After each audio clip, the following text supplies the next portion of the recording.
In February 2023, voters in the most populous black nation on earth will be heading to the polls. Vying to replace the outgoing president, Muhammadu Buhari, are the following candidates, and they include a former governor of Lagos State, Bola Ahmed Tinubu, a former vice president of Nigeria, Atiku Abubakar. We also have a former governor of Kano State, Rabiu Kwankwanso, as well as a former major and intelligence officer, Hamza Al-Mustafa. And then there's the former governor of Anambra State, Peter Obi. Today, we're talking to him. I'm Tolulope Adeleru Balogun. And this is NC Exclusive on News Central Television. I am Benga Aboroa. Thank you so much, Mr. Obi, for joining us. Now, the next president of Nigeria is entering at a time of high insecurity, high unemployment, slow growth, rising debt costs, and a number of issues. We also have a ballooning fuel subsidy figure. So people would probably ask, why run into what looks like a burning building rather than running away from it? Well, for me, it's about, of course, people have to handle that situation. People have to stop that fire from escalating. Because if you don't stop it from a particular building, it might go on to other areas and everything. It is difficult, but it's not impossible. There's so many countries that have gone through what we've gone through now, have passed through it, and we're able to come out of it in a careful, organized approach. And that is what is to take the issues one after the other and say, how do we deal with it? We have insecurity. We have issue of rising debt, like you said. Not even rising debt, we have a near collapse situation in terms of economy and everything. But it has to be handled. So I think it's now time for us to get into the how it needs to be handled. Benga.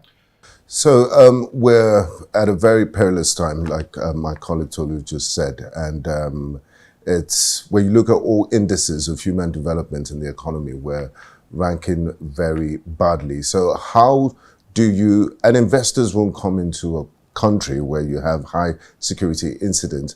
How do we, what comes first, the economy or the security, and how do we handle this? It's a combination of both. You can't tackle one and leave the other. Because in tackling both simultaneously, especially the economy, you reduce the criminality. Don't forget that the criminality worsened because of the collapse of the economy. So you have 100 million people living in poverty. You have high unemployment, the highest, I would say, in the world. It might not be highest in percentage, but highest in number. So the more you pull people out of poverty, the more you reduce the criminality. So as you're doing this, at the same time, you are engaging, strengthening your security architecture to be able to tackle the criminal aspect of it. But there's also the transnational security threat. If you look at the West Africa sub-region, Burkina Faso is now the center of terrorism in the Sahel. Nigeria is part of the multinational joint task force. There's also the G5 Sahel. Is it time that we seek outside help? And what sort of help would we need when it comes to dealing with our security issues? For me, yes. First is to deal with it, strengthen the internal, reorganize and strengthen the internal security architecture. Strengthen and deal with the economy to have a robust economy. Like I said, if you have this, then of course you're going to work and seek support wherever you can get to deal with it. But you have to start with the internal position, making sure it is robust enough to be able to engage even the outside help you're going to bring in.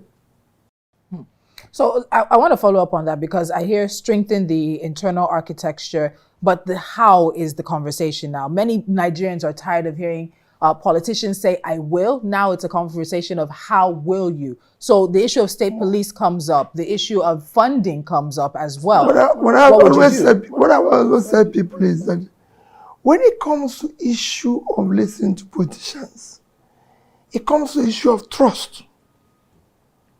There's people contesting, who among these do we trust in what he's saying? Nobody. I can give you to the minutest detail what I'm going to do with the issue of security. I've said it will be decisive and it will be immediate. How? That is where I will not tell you. If you're talking about issue of state police or issue of this, for me, there's no reason why we shouldn't even have local government police. There's nothing wrong in state police. Because for me, every state should be able to protect itself. Period. There's nothing wrong in that. It will not stop us from setting the national police. It will not say, whatever we can do to secure the country, I'll do it. Whatever you can do to secure the country, I'll do it. It is not negotiable because it is imperative in your trying to attract investment. There's critical areas to attract investment. There's intangible assets of growing your GDP, security, rule of law. All these have to be in place. It's not negotiable at all. Whatever it takes to ensure that this too is there, that's it. Now, looking at the economy, the president of Nigeria and the constitution gives the executive a lot of power. The president is seen as the one that controls the country and the direction in which it moves. Looking at the 36 states of Nigeria, there are quite a number of states that are not economically viable and they don't bring much to the table. If you emerge president of Nigeria, you'll be president without many states contributing. There's more. So recent reports, I think about a month and a half ago, listed the fact that at least 30-something states in Nigeria received no FDI in the first quarter of the year. Let me tell you, every state in Nigeria is viable. Nigeria is not a productive country. How do you get them to untap that? That's why I said we're going to move them from consumption to production. That's why I wanted you to call the states. You said Borno State. Borno State sits on 70.9 square kilometers of land.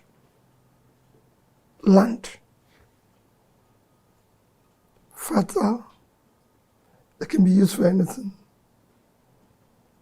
Even the Sambisa forest is about 60,000 square kilometers of land. And you say, they're poor. They're poor because we choose to make our states unproductive. Netherlands is 33,000 square kilometers of land minus water. Total food export, including winter last year, is $120 billion. Agriculture. So if Borno State decides to do 1% of what the land is $1.2 billion. At 600 is 720 billion naira, which is 5 times the budget of Borno State. It's just that we choose to make it unproductive. If they are productive, Borno State is 3 times the size of Israel. Israel is 22-point-something square kilometers of land. Borno State is 70.9 thousand square kilometers.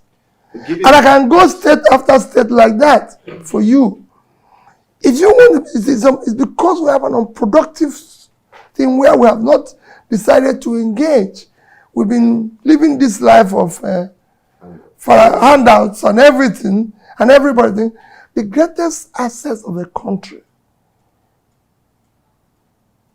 is land, human being, the human infrastructure, delivers 4 times what fiscal infrastructure can contribute. Nigeria is a huge country of 200 million people that are not productive. That's why we have high unemployment. That's why we have this and this and this. And that is what we're going to turn around. Well, you will be working within the framework of the 1999 Constitution and its exigencies, its exclusive and non-exclusive list and all of that. How would you carry along governors and people that are not pulling their weight? The Constitution might have its own problem. But that Constitution is not what is keeping us where we are today. It is bad leadership. Notwithstanding the Constitution, you can drag everybody along. You can drag everybody yelling and crying and say, listen, we're going to get this. We can still make the country productive. You don't necessarily need to. Anybody will tell you, how you go. Why do we have economic council? Economic council in the Constitution says the state and the federal government will meet once a month to decide the economic future of the place. And the biggest assets of the country, I said, when I mentioned Burundi, is the vast uncultivated land we have in the north. With the human being that is there. We're just sharing the little money that is coming from diminishing asset called oil. Oil is a diminishing asset. It's finite. Huh? It's finite. So, how much do we generate from oil annually? Because I know I used some language, somebody said, no, it was wrong. I said we were below 30. And somebody said, well, it was wrong, that it was 47. I said, no, check it with the real rates, because they used to official rate. For me, the official rate is the one that is available for everybody.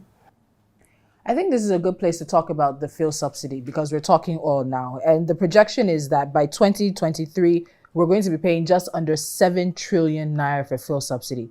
It's a popular subsidy, but it's no longer sustainable. And many have said we never should have started it in the first place. If you were to become president, how would you deal with the subsidy issue? Well, first and foremost, subsidy for me is a scam. I want you to put it in. For me, it's one of those things that happens in Nigeria when they say oil stealing, all these things. All these is something that is organized criminality that people are participating. So for me, do you know how much fuel we're paying subsidy on? Consumption figures have always been... Nobody knows. Nobody knows. Nobody knows actually. The whole thing is really a secret. Who is importing the fuel? Who are we paying? What are we doing? These things has to be in the open. That's first. First is that people say, will you remove it? You know, you have to show evidence of why the need to remove it. What are we replacing with the removal? The problem you have then, and the government have been operating in a situation where nobody can trust. There's no trust between the Nigerian populace and the government.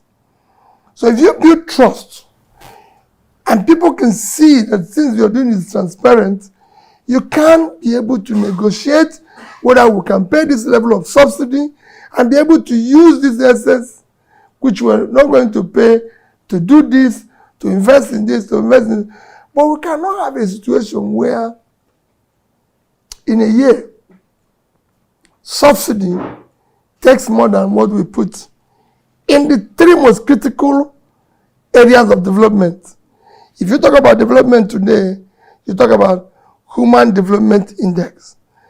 These 3 are life expectancy, which is health, education, and per capita, which is pulling people out of poverty. If you put the Nigerian budget for these 3 items, subsidy is more. So what are you doing?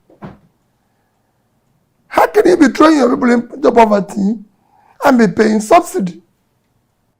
So given the current economic situation, and we'll move into a larger conversation now, the Russia-Ukraine crisis has put pressure on all economies and governments worldwide. Food prices are up, food inflation is there, rising fuel costs, and we are seeing governments bring about some form of subsidies to ease things for their citizens. We don't know how long Russia-Ukraine will last. We're still coming out of the COVID-19 crisis.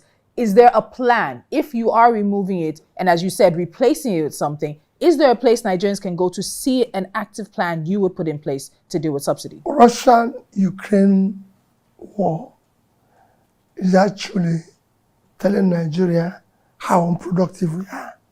How can we be talking about, I'm telling you that we have vast land where we should actually be cultivating and feeding the world. What is the size of Ukraine? How can Nigeria be talking about Ukraine? Have you flown around Nigeria? I've gone around this country. This is the only country on the air and land, and you see vast land, all cultivated, and people are begging for food. It's not seen anywhere in the world. Go and check Vietnam. They used to be the highest importer of rice in Southeast Asia. And they made a point that in 5 years, that will change. Today, they are net exporter of rice. These things are not rocket science. These things are what government can focus and say, well, listen, we now know we have to be tackle issue of agriculture. We now know we have to tackle issue of manufacturing. These things are not difficult things to do. Now, if you emerge president of Nigeria, you have so many ideas that you want to implement, and you need the National Assembly to pass legislation to push through your policies. Your party, the Labour Party, I don't have a crystal ball in front of me, but I could confidently say will not have a majority in the National Assembly. So how do you intend to pass a legislation without... It's not the first time I'm experiencing that. I was governor of Anambra State without one House member from my party. 30 members were from another party. 30 House members. I didn't say this one, Labour, maybe I'll even get one. In this one, I didn't have one. No senator, no local government. Everybody was from another party. But Nigeria is a bigger scale. Yeah. If you put the right things on the table, people will follow you. Regardless of party affiliation. Forget it. Once they can see that you're doing the right thing, they will follow you. But sometimes some of those right things might be financial inducement. No. It doesn't require. Forget about, you're not going into corruption. No. If you're not stealing, nobody will take it. And I can assure you, can go to Anambra and verify.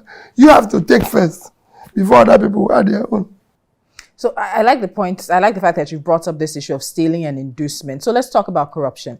Do you think Nigeria is winning the fight against corruption? There are a number of loopholes. No, there's sinks, drains. There's no loophole. Fighting corruption is easy. I said repeatedly in all my interviews. If you, the principal person, is not stealing, your wife and children are not stealing, those around you are not stealing, you reduce it by 70%. But your wife and children are not in positions of authority. No, I'm just telling you, don't leave anything. They will be somehow. I know how these things work. If they are not stealing, you reduce it by 70%. I have to add my own as governor. Before commissioner will add his own. Before parsec will add his own. And it goes on and on and on. Before it comes back for you to sign. And I've said it repeatedly. Go to Anambra State, where I was governor for 80 years, and show me one contractor, one supplier, who will say he sat down with Peter Obi as governor to discuss what he will give Peter Obi, or how to increase the price to accommodate Peter Obi. Go to Anambra State and show me where their money is missing, and they can trace it. Like they normally say, oh, this money entered this certain account. I was governor for 8 years. Now, there was a time where Nigeria was part of the top 20-25 economies in the world, and Africa was the center of our foreign policy in the post-independence era. If you emerge president of Nigeria, what would be your focus what would be your foreign policy thrust? Well, it remains what you said before. Africa will be our focus. But first, we have to come home,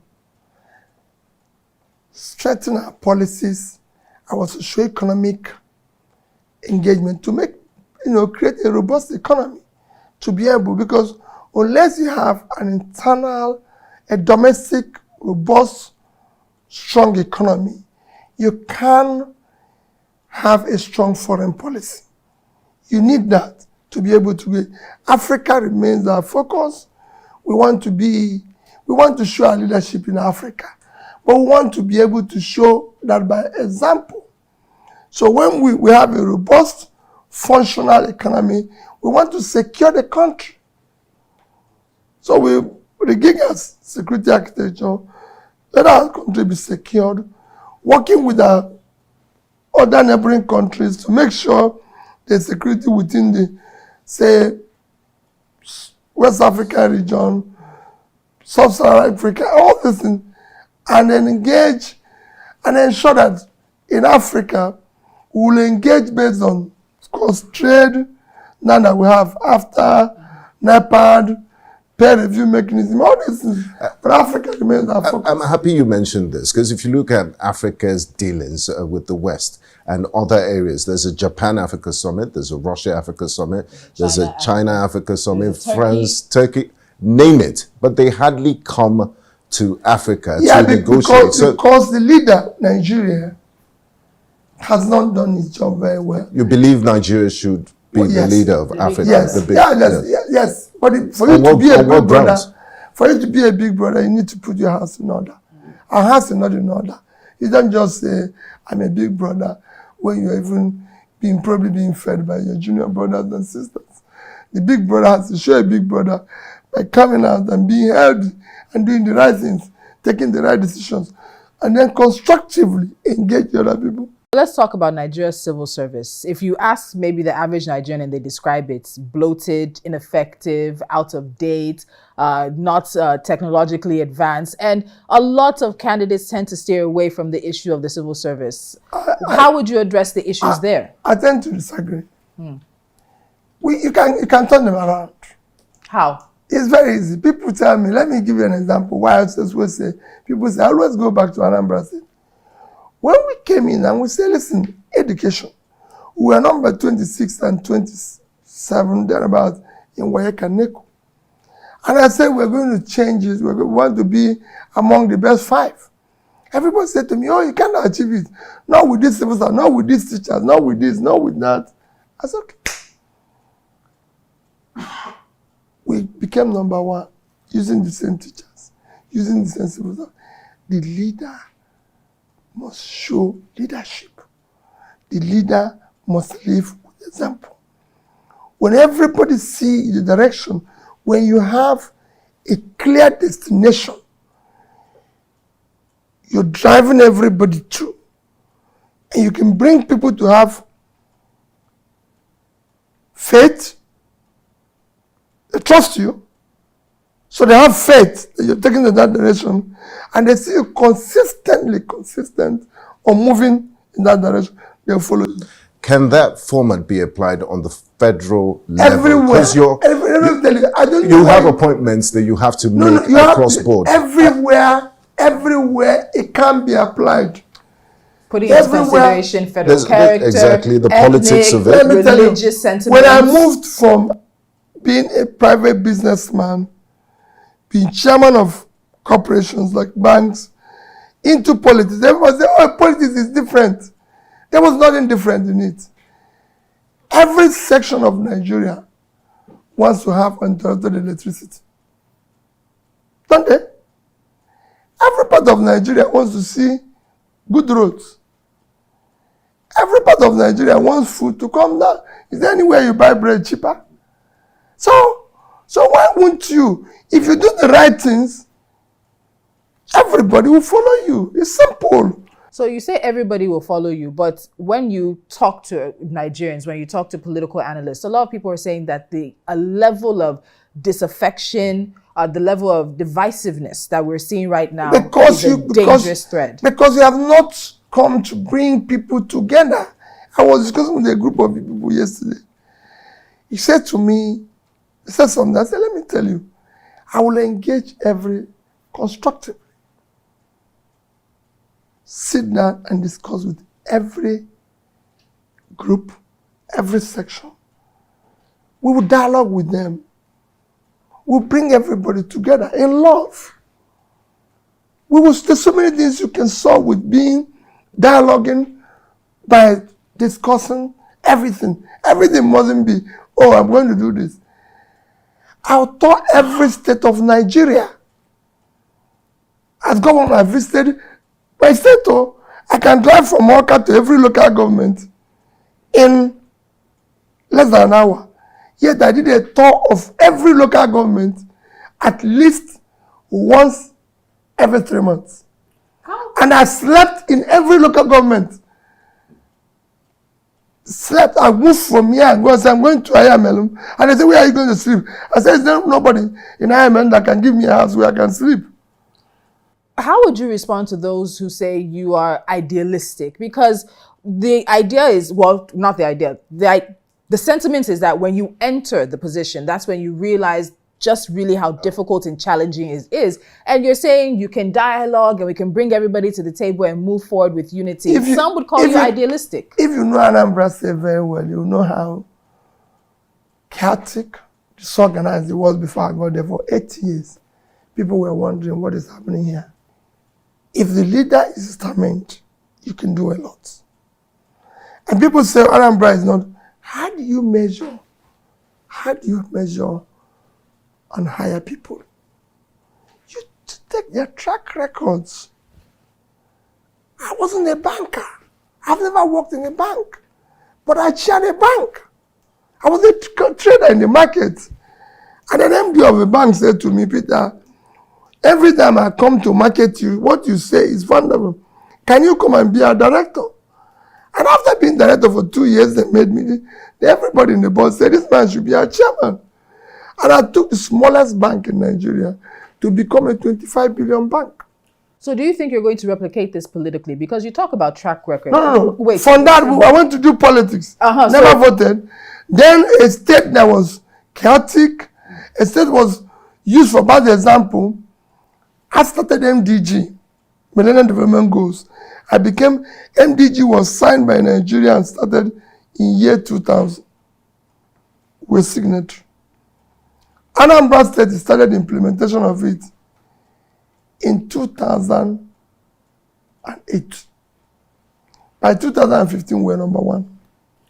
When we talk track record, the track record is, and the odds are in the favor of the PDP and the APC. Labour Party is a party that has struggled to gain national recognition. How do you address that? Is track record enough for you to believe that Nigerian electorate and the voters will head in your direction? The simple thing is for Nigerians to ask themselves, we've been in this business for 24 years.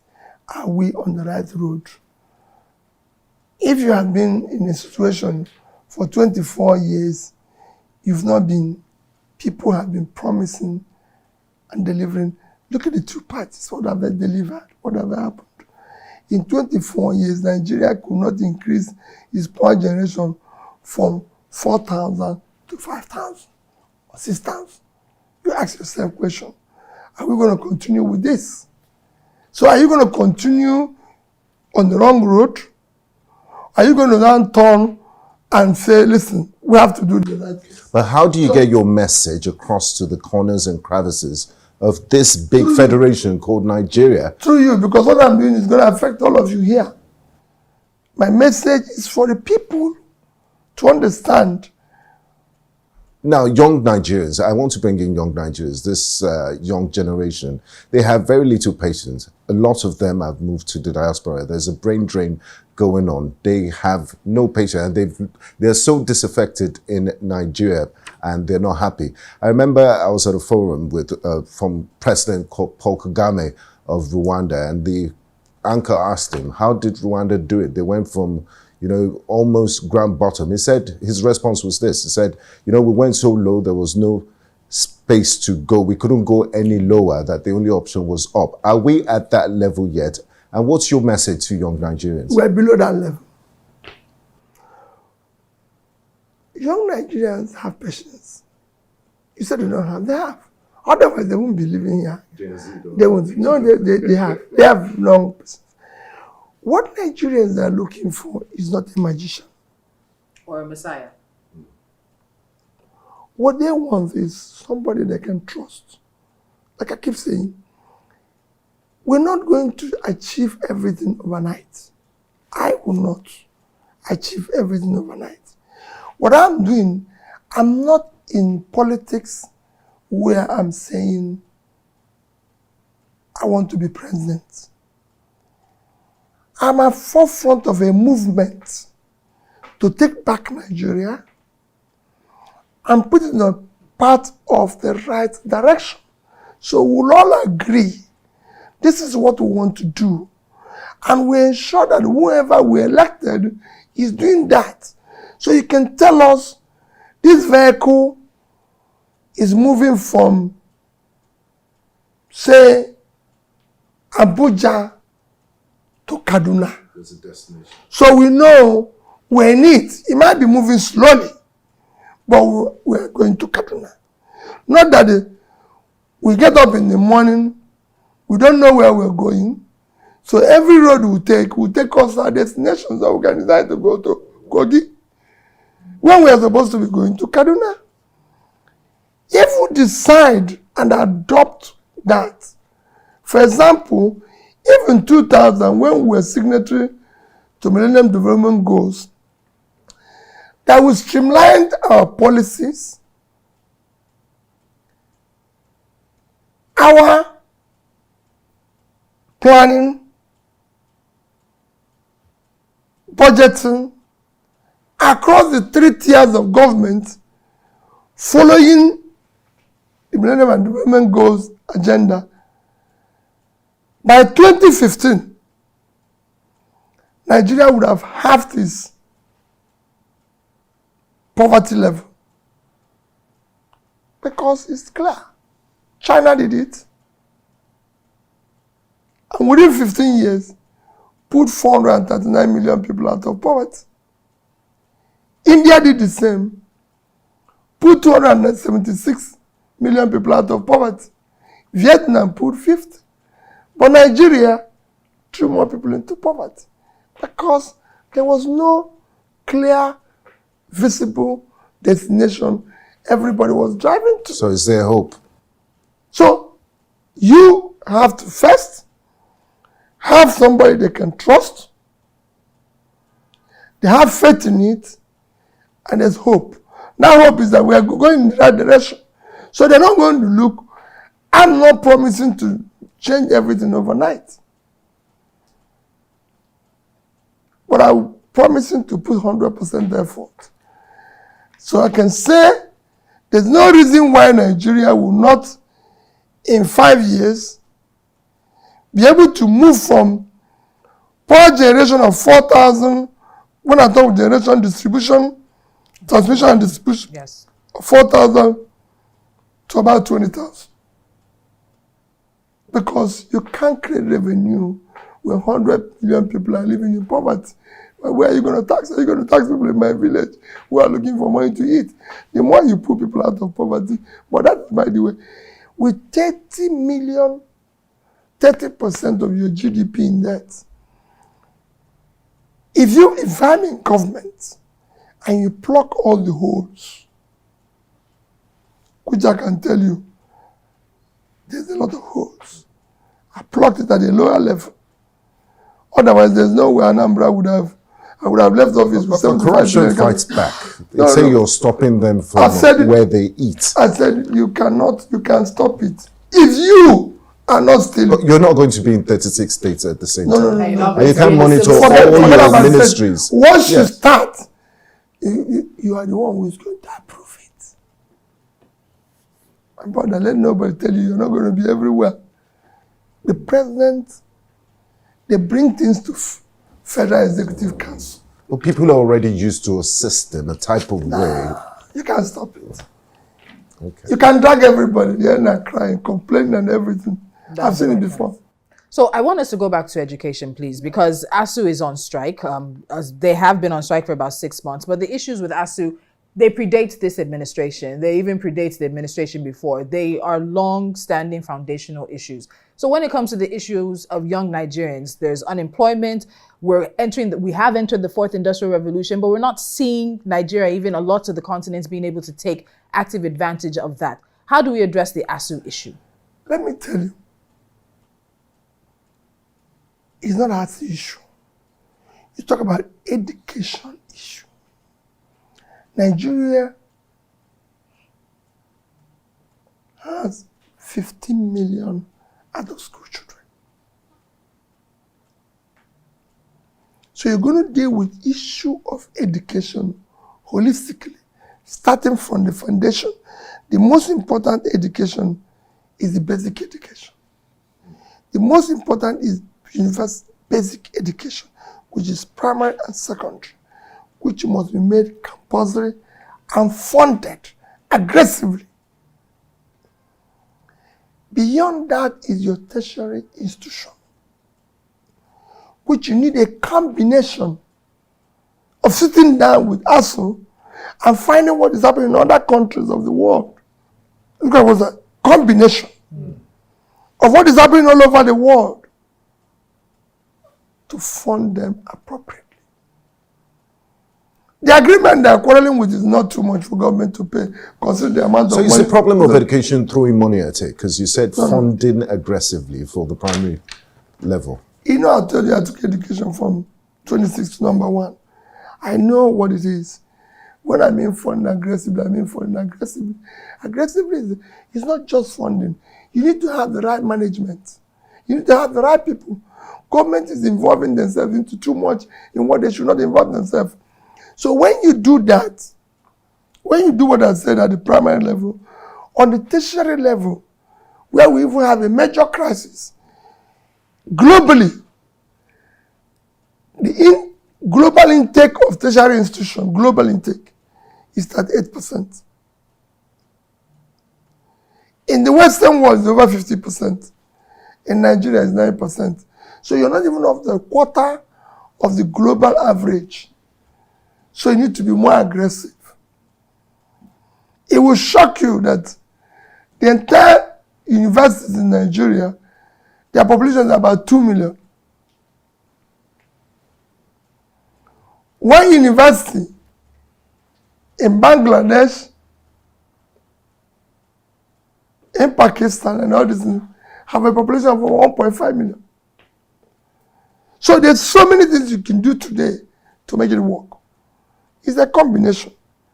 But they are closed for 5 months without what I call meaningful engagement is unacceptable.